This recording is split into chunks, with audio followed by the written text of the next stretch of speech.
Your emails go to junk in Outlook while the same campaign lands fine in Gmail. Same domain, same copy, same sending setup. Every video you find seems to give you the same answer. Split your inboxes 50-50 between Google and Microsoft. That may reduce risks, but it does not explain why Outlook is filtering you. That is not a diagnosis, that is a purchase. Because the biggest difference I can actually verify is not that Outlook filters harder. It is that Google gives senders for more visibility when something goes wrong, while Microsoft often gives them less to work with. So if you are trying to fix Outlook deliverability, before you buy another mailbox, another domain, or another tool, let me show you the next step. How to diagnose Microsoft site without guessing. This is a version of the problem that matters. Your SPF is configured, the key passes, the mark exists, Gmail looks fine, but message to Microsoft recipients keep disappearing into junk. At that point, repeating check SPF, check the key, or warm the inbox longer does not answer the real question. We need to separate what Microsoft actually tells us from what people online are assuming. And before anything else, there is one distinction you need to understand. Outlook.com is not the same receiving environment as a corporate Microsoft 365 mailbox.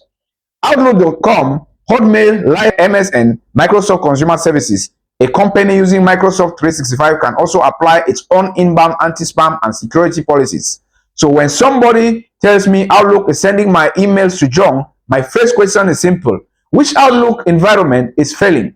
Let us start with Microsoft's Consumer Services, where Microsoft gives us something concrete. For high-volume senders to Outlook.com and related consumer services, Microsoft has published authentication requirements. If the same from domain sends 5,000 or more messages a day to those Microsoft consumer services, SPF must pass, the key must pass, a valid DMARC record must exist, and DMARC validation must succeed through alignment with SPF and the key. A policy of P can satisfy the DMARC policy requirement. If that authentication requirement fails, Microsoft can reject the message with a very specific response. 55.7.515. The message says the sending domain does not meet the required authentication level. Notice the code carefully. It is 5.7.515, not 5.7.15. If you are searching for bounce logs or looking for Microsoft's documentation, use the correct code. But the more important distinction is what that code actually represents. It is a rejection. So if Microsoft accepts your email and the message later lands in junk, the authentication rejection does not fully explain that problem. This is where people waste a lot of time. They keep checking whether SPF exists. They check the key again. They check the mark. Authentication matters, but once the receiving system has accepted your message, you may be dealing with a different layer of inbox problem. And this is where Gmail and Microsoft start to look very different from the sender side. Google gives Postmaster tools. For mail sent to personal Gmail accounts, Postmaster tools can give you information around spam rate, domain reputation, IP reputation, authentication, and delivery errors. Google also uses reputation levels such as bad, low, medium, and high. Postmaster tools does not tell you everything, and the data applies to personal Gmail accounts rather than every corporate Google Workspace mailbox. But the important point in that Google gives is that Google gives the sender visible instrumentation. You have reputation information, you have authentication information, you have spam rate information, you have delivery error information. Now compare that with Microsoft public sender tooling. Microsoft offers SNDS, Smart Network Data Services.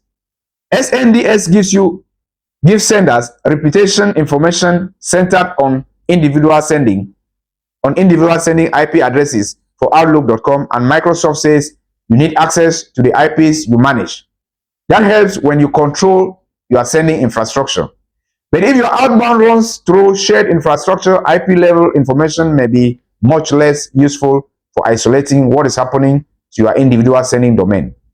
That is the real Outlook asymmetry. When Google shows signs of trouble, you may have multiple sender-side signals that show something changed. When Microsoft accepts mail, the message disappears into junk. You often have diagnostic visibility as a reason. And I want to be very precise here. I am not telling you that Microsoft filters cold email more aggressively than Google. I cannot verify that claim. What I can verify is that the sender gets different levels of diagnostics visibility from two ecosystems. Those are very different claims. That difference makes an Outlook deliverability problem feel harder because the problem is quieter. Now we can talk about advice you hear everywhere. Split your sending 50-50 between Google and Microsoft. There is a legitimate idea underneath that. If your entire outbound operation depends on one provider, spreading infrastructure can reduce concentration risks. That can be useful risk management. But look at the question you came with. Why is Outlook junking your email? And look at the answer you were given. Buy more Microsoft inboxes. Those are not the same question. Splitting your infrastructure does not tell you whether the underlying problem is authentication, alignment, your sending pattern, recipient data, reputation, or filtering inside the recipient's organization. You may reduce your exposure to one provider, and sometimes that's worth doing. But that is a hedge. It is not a diagnosis. And you should know which one you are being sold. So, what can you actually check next? I will do 4 things in this order. First, identify which Microsoft environment is failing. Separate Outlook.com, Hotmail, Live, and MSN from corporate domain running Microsoft 365. If Microsoft consumer services are rejecting your messages, check your bounce responses and look specifically for 555.7515. If that code appears, Microsoft has given you a specific direction. Investigate authentication and alignment. If the message is being accepted instead of rejected, do not keep treating that particular error as explanation for your junk folder problem. Move to the next check. Second, check alignment, not simply whether the records exist. This catches people because your sending platform can authenticate one identity while the from addresses displays another. So you may see SPF pass and assume everything is aligned. It does not work that way. For Microsoft's high volume consumer requirement, the MAC validation depends on alignment between the from domain and at least one authenticated SPF or DKIM identity. So inspect the real authentication results and message headers. Do not stop because a DNS checker gives you 3 green ticks. Existence and alignment are different questions. Third, use SNDS where it can actually help you. If you control the relevant sending IP infrastructure set up. Microsoft says SNDS provides detailed about information reporting spam. Use that information. But understanding its scope, it is IP centered. If you are sending through shared infrastructure, the data may not isolate your individual sender cleanly enough to answer every question. So treat SNDS as Microsoft side signal. Do not treat it as an oracle. Fourth, segment what happened if your actual campaign. Stop looking only at one blended reply rate. Separate Gmail recipients, Microsoft consumer recipients, Microsoft 365 corporate domains where you can identify them, and other major providers. Then compare what you can actually observe. Hard bounces, temporary failures, replies, positive replies, and controlled placement tests using accounts you actually own. If Gmail recipients' outcomes remain relatively healthy while Microsoft recipients' outcomes collapses, you have at least confirmed that the failure is concentrated enough to investigate separately. That does not prove which folder every single message reached. Reply rate is not an inbox placement measurement. A personal Outlook.com test account cannot reproduce every corporate Microsoft 365 environment. But now you are working with a measurable pattern instead of a feeling.